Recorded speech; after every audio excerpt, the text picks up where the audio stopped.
नमस्कार, मी श्रीरंग खरे मनी टाइम मध्ये आपल्या सगळ्यांचं स्वागत। अर्थसंकल्प अवघ्या काही तासांवर येऊन ठेपलेला आहे। यंदाच्या अर्थसंकल्पामध्ये कोणाकोणाला दिलासा मिळणार याची मोठी उत्सुकता आहे। सर्वसामान्य करदाते यांना या अर्थसंकल्पातून अधिकची कर सवलत मिळावी अशी अपेक्षा आहे।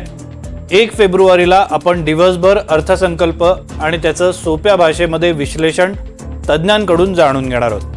जी आर्थिक परिस्थिती सध्या निर्माण झालेली आहे त्या परिस्थितीच्या पार्श्वभूमीवर सादर होणाऱ्या या बजेटमध्ये काय असू शकतं याबाबत आपण आजच्या कार्यक्रमात चर्चा करणार आहोत।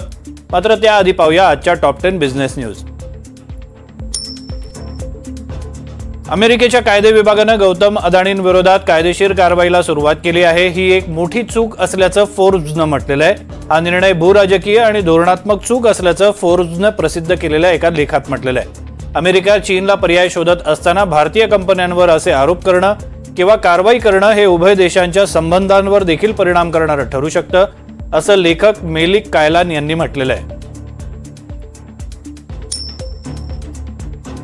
इंडिगो या हवाई कंपनीनं प्रयागराजला जाणाऱ्या विमानाच्या तिकिटाचे दर 50% कमी केलेले आहेत। दिल्लीहून प्रयागराजला जाणाऱ्या विमानाचे एका मार्गाचे तिकीट 50,000 रुपयांपर्यंत पोहोचलं होतं।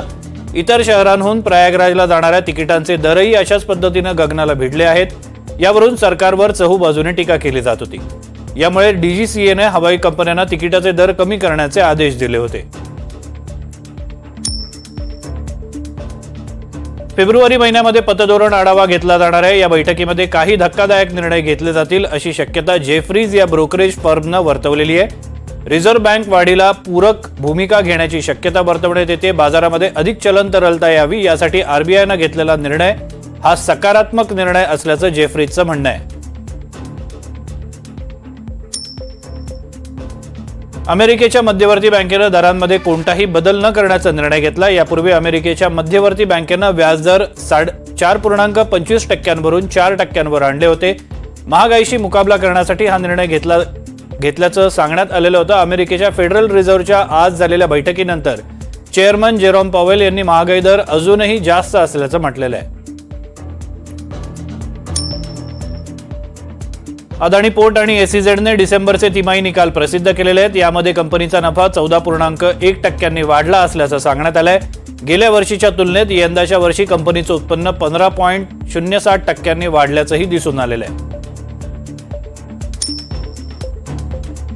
अदानी समूहातील कंपनी असलेल्या अंबुजा सिमेंटने डिसेंबरचे तिमाही निकाल जाहीर केलेले आहेत। गेल्या वर्षीच्या तुलनेत यंदाच्या वर्षी या कंपनीला 157% अधिक नफा झाल्याचं दिसून आलेलं आहे।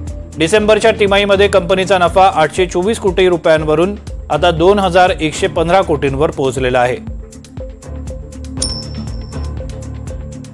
मुंबई शेअर बाजारामध्ये सलग तिसऱ्या दिवशी देखील तेजी बघायला मिळाली। गुरुवारी सेन्सेक्स 226 अंकांनी तर निफ्टी 86 अंकांनी वधारला होता। बाजार बंद होताना सेन्सेक्स 76,759 अंकांवर तर निफ्टी 23,249 अंकांवर होता। भारतातून कच्चा माल पाठवून त्यावर इतर देशात प्रक्रिया करून तयार उत्पादनं भारतात परत आणून विकणं हे योग्य नसल्याचं मत पंतप्रधान नरेंद्र मोदी यांनी व्यक्त केलेलं होतं। त्यामुळे यंदाच्या अर्थसंकल्पामध्ये अशा प्रकारच्या आयात करण्यात आलेल्या तयार वस्तूंवर अधिक कस्टम ड्युटी लावली जाण्याची शक्यता वर्तवण्यात येते। खास करून इलेक्ट्रॉनिक उत्पादनांबाबत हा निर्णय घेतला जाण्याची शक्यता आहे। यामुळे washing machine, dishwasher, blood pressure मोजण्याचं मशीन, ऑक्सिमीटर हे महागण्याची शक्यता आहे। यंदाच्या अर्थसंकल्पामध्ये नवी कर प्रणाली करदात्यांसाठी अधिक लाभदायक व्हावी यासाठी काही बदल केले जाण्याची शक्यता आहे। 10 लाखांपर्यंतचं उत्पन्न असलेल्या करदात्यांवरील कराचं ओझं कमी करण्याबाबत विचार केला जाऊ शकतो असा अंदाज वर्तवला जातोय। यासाठी नव्या कर प्रणालीतील करांच्या टप्प्यांमध्ये काही बदल होण्याची शक्यता आहे। याशिवाय कर वजावट 75,000वरून 1 लाख केली जाण्याची शक्यता वर्तवली जाते। आणि यंदाच्या अर्थसंकल्पामध्ये नवीन आयकर विधेयक सादर केलं जाण्याची शक्यता आहे। हे विधेयक कायद्यामध्ये रूपांतरित झाल्यास ते 1961 साली अस्तित्वात आलेल्या आयकर कायद्याची जागा घेईल। प्रत्यक्ष कर प्रणाली अधिक सुलभ आणि लोकांना कळेल अशी सोपी करणं हा यामागचा मुख्य उद्देश असल्याचं सांगितलं जात आहे।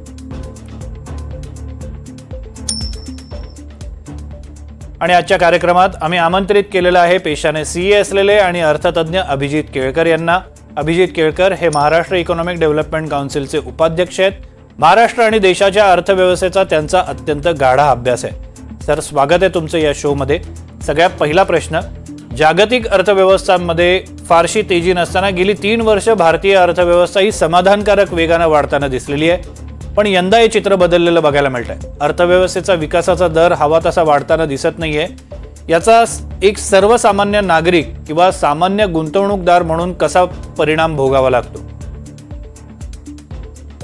खरं सांगायचं तर देशाचा जो आर्थिक विकास दर आहे, माझं मत आहे की सर्वसामान्यांवर त्याचा काय परिणाम होईल असा विचार करणं योग्य नाही याच्याकरता. कारण तो देशाचा आर्थिक विकास दर आहे.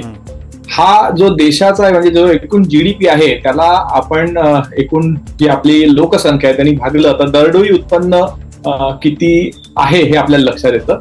आणि लोकांच्या दरडोई उत्पन्नामध्ये जर वाढ झाली तर लोकांना प्रगती झाली, दिलासा मिळाला असं आपल्याला म्हणता येईल. विकास दर जो आहे तो थोडा कमी झाला, जास्त अपेक्षित होता, थोडा कमी झाला. त्यामुळे ऍज सच सामान्य लोकांवर असा खूप परिणाम होईल अशातला भाग नाही आहे. मात्र विकास दर कमी झाला म्हणजे अर्थव्यवस्था थोडी संकुचित झाली, अर्थव्यवस्था संकुचित झाली. त्याच्यामुळे बाजारामध्ये तुमच्या मालाला विकत घ्यायला नाही आहे, लोक पैसे खर्च करायला सध्या तयार नाही आहे. तर अशी थोडी तिथे परिणाम येतात. त्याच्यामुळे लोक थोडे सांभाळून राहतात आणि जी उभारी मिळायला पाहिजे अर्थव्यवस्थेला किंवा जो पैसा मार्केटमध्ये जायला पाहिजे तो जात नाही आणि लोक हातचे पैसे धरून राहतात. त्यामुळे जर तुमचं आर्थिक दर जो वाढीची गती असते ती जर कमी झाली तर लोक फक्त हे सावध होतात आणि पुढे अजून काही विचित्र घडू नये आणि असं झालं तर त्याला आम्ही फेस करू शकू याच्याकरता ते तयार राहतात असं मला वाटतं. सर, आपण मनी टाइम मध्ये प्रामुख्याने गुंतवणूकदारांना वेल्थ क्रिएशनसाठी मार्गदर्शन करण्याचा प्रयत्न करत असतो. अर्थसंकल्पामधून अर्थमंत्र्यांनी देशासाठी वेल्थ क्रिएशन करणं अपेक्षित असतं. जर देशातील जनतेचं वेल्थ क्रिएशन झालं की आपोआपच देशाचं वेल्थ क्रिएशन व्हायला मदत होते. या दृष्टीनं जर आपण विचार केला तर कोणते उपाय सध्याच्या घडीला अर्थव्यवस्थेला पुन्हा उभारी देऊ शकतील असं तुम्हाला वाटतं? तेच मी म्हटल्याप्रमाणे दरडोई उत्पन्न जर लोकांचं वाढलं तर लोकांमध्ये एक समाधान येऊ शकतं, भरभराट होऊ शकते आणि म्हणजे अर्थव्यवस्था वाढेल तर जीडीपी वाढेल, जीडीपी वाढेल तर दरडोई उत्पन्न वाढेल. हे सगळं चक्रच आहे. त्याच्यामुळे आता जसं हे जे सरकार आहे आता 2024 मध्ये हे निवडून आले, आता 2029 पर्यंत यांच्याकडे वेळ आहे आणि भारतीय अर्थव्यवस्था जी विश्वगुरू होणार आहे असं म्हणतात आहे किंवा तिसरी मोठी अर्थव्यवस्था होणार आहे. तर जोपर्यंत काही ठोस उपाय घेतले जात नाही तोपर्यंत हे होणार नाही. आणि ठोस उपाय म्हणजे काय, 3 मुख्य गोष्टी मला ज्या वाटतात ते म्हणजे एक तर देशी जे व्यवसाय आहे इथलं स्मॉल अँड मीडियम म्हणा किंवा जे काही स्वदेशी व्यवसाय आहेत त्यांना वाढण्याकरता, भरभराट होण्याकरता भरपूर मदत करणे हे अपेक्षित आहे. करदर कमी करणे, स्लॅब वाढवणे म्हणजे लोकांकडे पैसा खेळता राहील, पैसा मार्केटमध्ये जाईल आणि अधिक गुंतवणूक देशामध्ये करणे, त्याच्यामुळे भरभराटी येण्याकरता मार्ग सुकर होईल. या 3 गोष्टी बेसिकली जर केल्या तर आपला सुद्धा विकास चांगला होऊ शकतो, याच्यामध्ये मला काही शंका नाही. ओके सर, आता याच दृष्टीने पुढचा प्रश्न देखील आहे की अर्थमंत्री आणि देशाच्या उद्योग जगताच्या प्रतिनिधींची अर्थसंकल्पापूर्वी एक बैठक झाली ज्यामध्ये 20 लाखापर्यंतचं उत्पन्न असणाऱ्यांना करातून सूट द्यावी अशी मागणी करण्यात आलेली आहे. अर्थमंत्र्यांना ही मागणी पूर्ण करणं शक्य आहे का? कारण एकीकडे आपण बघत होतो की 10 लाखापर्यंतची मागणी होती ज्यामुळे सर्वसामान्य करदाते खुश झाले. आता 20 लाखाची मागणी झालेली आहे, पण हे पूर्ण करणं शक्य आहे का? नाही, मला वाटत नाही. तुम्ही जर बघाल आहे की म्हणजे जेव्हापासून पियुषजी गोयल होते त्यांनी 2.5 वरनं फक्त 5 लाखापर्यंत स्लॅब वाढवली आणि त्याच्यानंतर कुठलाही चेंज आतापर्यंत झालेला नाहीये. आणि आता या बजेटमध्ये एकदम तो 20 लाखावर नेणे किंवा असं मागणे माझ्या मते अयोग्य आहे. पण असं म्हणतात ना की जास्त मागितलं तर ऍटलिस्ट काही ना काहीतरी मिळतं. त्यामुळे 20 लाख मागितले तर 10 लाखापर्यंत तरी मिळतील अशी अपेक्षा असू शकते. बट ओव्हरऑल बघता, महागाईचा दर बघता आणि सध्याची अर्थव्यवस्था बघता मलाही वैयक्तिकरित्या असं वाटतं की 10 लाखापर्यंत कर लागणार नाही अशी येण्याची फार अपेक्षा आहे. मात्र 20 लाखापर्यंत होईल असं मुळीच होणार नाही, अशक्य आहे. ओके सर, पण हा जर कर म्हणजे टॅक्स स्लॅबमध्ये चेंजेस झाले किंवा 10 लाखापर्यंतचं उत्पन्न हे करमुक्त करण्याबाबतचा निर्णय झाला, जी अपेक्षा आहे करदात्यांना, तर त्याचा सर्वसामान्यांवर तर परिणाम होतोच, मात्र देशाच्या अर्थव्यवस्थेवर त्याला कसा परिणाम करणारी ही गोष्ट ठरू शकते? नाही, आता जेव्हा आपण विकास म्हणतो, विकास ही एक व्यापक स्वरूपाची कल्पना आहे आणि देशाचा विकास होतो आहे असं आपण जेव्हा म्हणतो तेव्हा त्याला औद्योगिक प्रगती कशी आहे, दरडोई उत्पन्न काय आहे, परकीय गुंतवणूक किती आहे, आपलं जीडीपी सकल उत्पादन किती आहे, या सगळ्यांचा विचार करून आपण देशाचा असं म्हणू शकतो की अर्थव्यवस्थेने प्रगती होते. याच्यामध्ये लोकांना कमी टॅक्स लावणं, याच्यामुळे दोन गोष्टी माझ्या मते सहज होतात. नंबर एक म्हणजे लोकांकडे पैसे उरतात, पैसे मार्केटमध्ये जातात आणि अर्थव्यवस्था वाढीमध्ये त्याचा उपयोग होतो. आणि टॅक्स कमी लावला की एक चांगलं पॉझिटिव्ह वातावरण निर्माण होतो. अजून लोक गुंतवणूक करण्याकरता इच्छुक होतात, अजून पैसा आपल्या देशात येतो, व्यवसायात लागतो आणि जास्तीत जास्त उद्योगधंद्यांची वाढ होते. त्याच्यामुळे टॅक्स दर कमी करणे ही अत्यावश्यक गोष्ट आहे असं मला वाटतं. ओके सर, मी पुढच्या प्रश्नाकडे जाणार आहे, मात्र त्याआधी मला उत्सुकता आहे तुमच्याकडून जाणून घेण्याची की यंदाच्या अर्थसंकल्पाकडून तुमची वैयक्तिक काय अपेक्षा आहे, काय होऊ शकतं या अर्थसंकल्पामध्ये असं तुम्हाला वाटतंय? अगदी प्रामाणिकपणे सांगायचं झालं तर अर्थसंकल्प हा एकाच वर्ष असतो आणि एकाच वर्षामध्ये असं खूप काही होईल अशी अपेक्षा आपण करू शकत नाही. मात्र या अर्थसंकल्पामध्ये, कारण नवीन गव्हर्नमेंट पुन्हा आलेली आहे, या अर्थसंकल्पामध्ये येणाऱ्या 5 वर्षात भारताची जो दर म्हणजे विकास जो आहे तो कसा जाईल याच्याकरता काही महत्वाचे निर्णय घेतले जाऊ शकतात. उदाहरणार्थ जे आपले स्वदेशी उद्योग आहे किंवा जे स्मॉल अँड मीडियम उद्योग आहेत त्यांना पाठबळ देण्याकरता, त्यांना अर्थबळ देण्याकरता काहीतरी ठोक किंवा ठळक हे उपाययोजना आणतील अशी मला अपेक्षा आहे. याच्यामध्ये जसं म्हणतात आहे की इव्हन तुमचा पेट्रोल किंवा डिझेलवरचा जो एक्साईज तो कमी करणे, त्याच्यामुळे सुद्धा उद्योगधंद्यांना भरपूर फायदा होईल अशी अपेक्षा आहे. आणि या प्रकारचे जर यांनी उपाययोजना आणले तर नक्कीच भारताची व्यवस्था पुन्हा समोर जाऊ शकते. सध्या आपण बघता आहात की आपली जी सरकारी यंत्रणा आहे किंवा सध्या ज्या प्रकारे कामं सुरू आहे, माझ्या मते याच्यामध्ये पारदर्शकता आणणं फार आवश्यक आहे.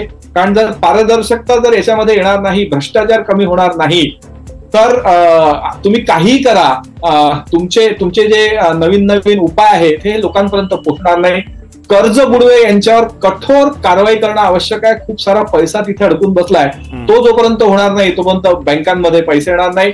आणि निर्यात वाढवण्याकरता जास्तीत जास्त गव्हर्नमेंटला काय उपाययोजना करता येईल, येणाऱ्या 5-10 वर्षाचा काय रोडमॅप राहील आहे, हा जर त्यांनी ठळकपणे आणि नीट मांडला तर माझ्या मते आपली जी विकास दर आहे, आपल्या देशाचा जो विकास आहे तो पुन्हा वेगाने पुढे जाण्यामध्ये मदत होऊ शकते. पण त्याचा पाया या बजेटद्वारे अर्थतज्ञांनी घालणे आवश्यक आहे आणि लोकांपर्यंत तो पोहोचवणे आवश्यक आहे. सर, तुम्ही इंधनावरील एक्साईज ड्युटीचा उल्लेख केलात म्हणून हा प्रश्न आहे की हा तर खरं तर सरकारच्या उत्पन्नाचा प्रमुख स्रोत आहे, त्यामुळे इंधनावरील शुल्क कमी करण्याच्या फंदात सहसा सरकार पडत नाही.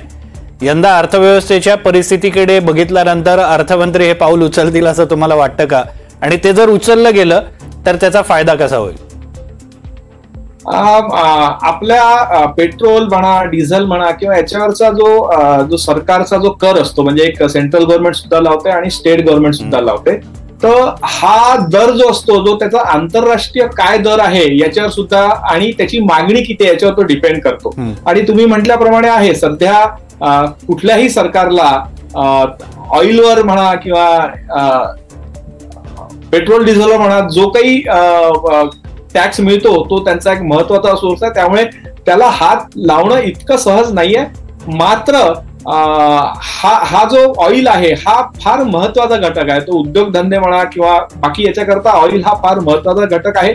त्याच्यावर जर तुम्ही थोडा जरी कर कमी केला तर त्याचा फार मोठा इफेक्ट, कास्केडिंग इफेक्ट हा उद्योगधंद्यावर होऊ शकतो. त्यामुळे मला असं वाटतं की यावेळेस काही ना काही योजना नक्की होतील आहे की याच्यावरचा दर थोडा कमी केला जाईल आणि याच्यामुळे जो काही वित्तीय नुकसान होणार असेल तो दुसरीकडनं भरण्याकरता सरकार नक्की काहीतरी विचार करेल. पण या गोष्टीला कुठे ना कुठे सुरुवात करणं आवश्यक आहे आणि या अर्थसंकल्पात याची सुरुवात होईल आहे.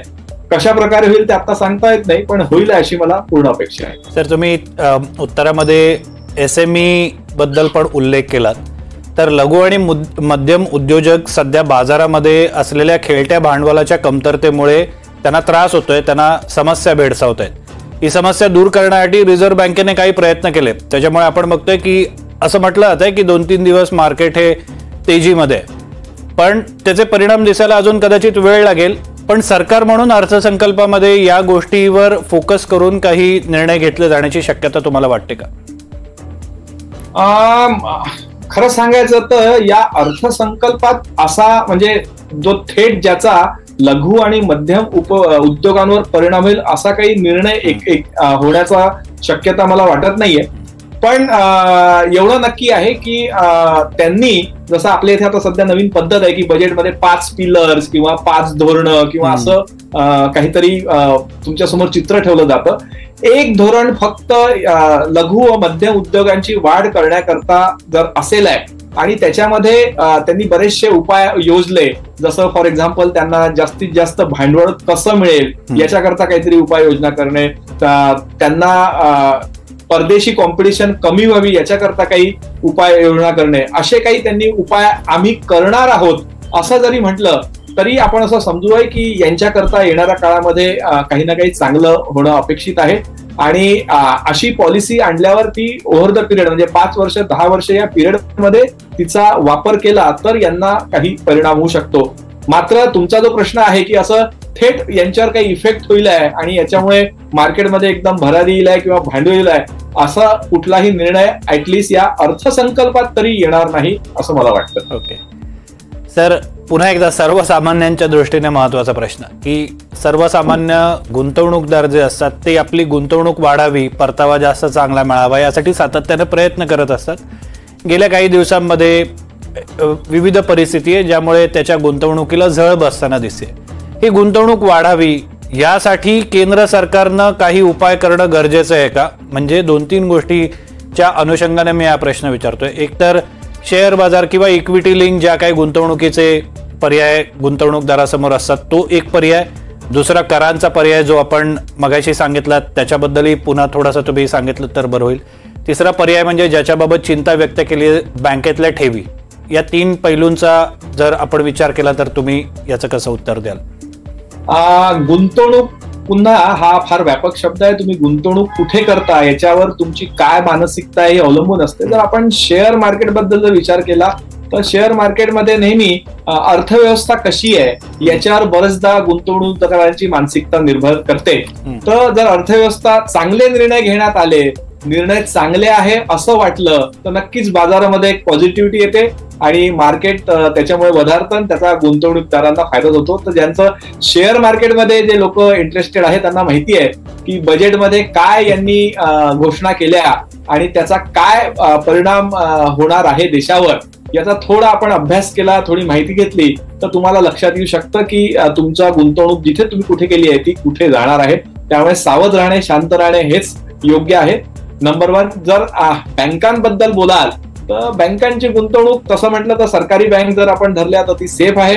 मात्र जोपर्यंत सरकारी बँका अजून सक्षम होत नाही, जोपर्यंत त्यांचे जे बुडलेले कर्ज आहेत ते वसूल होत नाही तोपर्यंत या चांगल्या होणार नाही. पण एवढं मात्र नक्की आहे की बँकांमध्ये असलेल्या गुंतवणुकीला कुठलाही धोका नाही. मात्र हा धोका राहणार नाही, पुढेही राहणार नाही याची काळजी यांनी घेणं आवश्यक आहे. ओव्हरऑल मला असं वाटतं बा जर तुम्ही गुंतवणूकदार आहात तर सध्या वेळ तशी चांगली आहे, म्हणजे खराब आहे अशातला भाग नाही. भारताची अर्थव्यवस्था जरी विकास दर आपला थोडा कमी असला तरी येणाऱ्या काळामध्ये तो वाढत जाणार आहे. 2 पट 3 पट होणार आहे. आपण विश्वगुरू होणार आहे किंवा आपली 3री सगळ्यात मोठी अर्थव्यवस्था होणार आहे. या ज्या काही गोष्टी आहेत त्या होणार आहे याच्यामध्ये काही दुमत नाही. केव्हा होणार आहे हा नंतरचा भाग आहे, पण हे जेव्हा केव्हा होणार आहे, जेव्हा केव्हा आपण समोर जाणार आहे तेव्हा जो काही गुंतवणूकदार आहे किंवा तुमची जी काही संपत्ती आहे त्याच्यामध्ये वाढच होणार आहे. त्याच्यामुळे शांत राहणे, सावध राहणे, बघत राहणे असा जर अप्रोच आपण ठेवला तर येणाऱ्या काळामध्ये चांगला परतावा किंवा तुमच्या गुंतवणुकीचं चांगलं वाढ होईल आहे अशी अपेक्षा करायला हरकत नाही. सर, आपल्याकडे लोकप्रिय घोषणांच्या किंवा डायरेक्ट बेनिफिट स्कीमच्या नावाखाली लोकांना मोठ्या प्रमाणात थेट पैसा वाटपाच्या योजना विविध पद्धतीनं राज्यांनी केंद्राने पण सुरू केलेल्या आहेत. या योजनेचा थेट भार केंद्रावर येत नसला तरी एकूण अर्थव्यवस्थेवर त्याचा भार नक्की येतो. तर अशा स्कीममुळे जे वित्तीय तुटीचे आकडे नियंत्रणात ठेवणं गरजेचं असतं त्याचं व्यवस्थापन करताना अनेकदा गडबड होते. सोबतच योग्य व्यक्तीपर्यंत तो लाभ पोहोचतोय की नाही हे बघण्यासाठी पण अनेक कसरती कराव्या लागतात. तर हे सगळं त्रांगडं सांभाळताना सरकारने आता काय नेमकं करणं या बजेटमध्ये अपेक्षित आहे?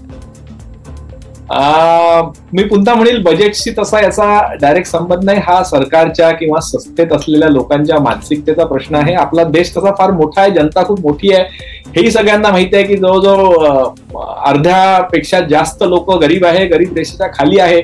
आणि शेवटी सत्तेत यायचं म्हटलं म्हणजे लोकप्रिय घोषणा करणं, लोकांना फ्रीबीज देणं, हा सगळा प्रकार अनफॉर्च्युनेटली चालत राहणार आहे. पण वस्तुस्थिती ही सुद्धा आहे की हे जेवढे काही योजना असतात ज्याच्यामध्ये फ्री मध्ये गोष्टी वाटल्या जातात याचा बोजा शेवटी हा सरकारवरच पडतो. आणि मग हा गड्डा पडला की हा गड्डा भरण्याकरता मग दुसरीकडे कुठेतरी करवाढ होते, दुसरीकडून कुठेतरी पैसे आणले जातात किंवा कुठेतरी वापरणारे पैसे हे कमी केले जातात. तर या प्रकारच्या योजना जर येणार असतील तर त्या एक्झिस्टिंग ज्या तुमच्या प्लान्स आहेत त्याच्यामधनं नको यायला जे काही तुम्ही योजना केलेल्या आहे, जे काही तुम्ही खर्च करायला ठरवला तो व्हायलाच पाहिजे. या प्रकारच्या जर काही योजना आणणार असेल त्याच्याकरता वेगळी काहीतरी उपाय योजना करणं अपेक्षित आहे. मात्र तुमच्या प्रश्नाचं उत्तर द्यायचं म्हटल्यास की अशा योजना अर्थव्यवस्थेच्या दृष्टीने या घातक आहे, याच्यामध्ये कुठलीही शंका नाही. पण असं होत राहणार ही वस्तुस्थिती आहे. आता हे डिपेंड करतं की जी सरकार आहे किंवा जे सत्ताधीश आहे त्यांच्या मनात काय आहे, त्यांच्या काय योजना आहे आणि ते कसं याला राबवतात याच्यावर सगळ्या गोष्टी डिपेंड करतात. सर, अर्थशास्त्राच्या दृष्टीनं जर विचार केला तर महागाई नियंत्रणात आणणं, स्वस्ताई तयार करणं, लोकांना अधिक पैसा त्यांच्या हातात खेळता राहणं हे करणं शक्य आहे का? आणि ते करायचं असेल तर त्यासाठी कठोर निर्णय घ्यायला लागतात का लोकप्रिय निर्णय घेऊन पण हे शक्य होतं? महागाई नियंत्रणात आणणं शक्य नाहीये, मात्र त्याचा दर जो वाढ आहे ते थांबवणं हे मात्र एका प्रकारे होऊ शकतं.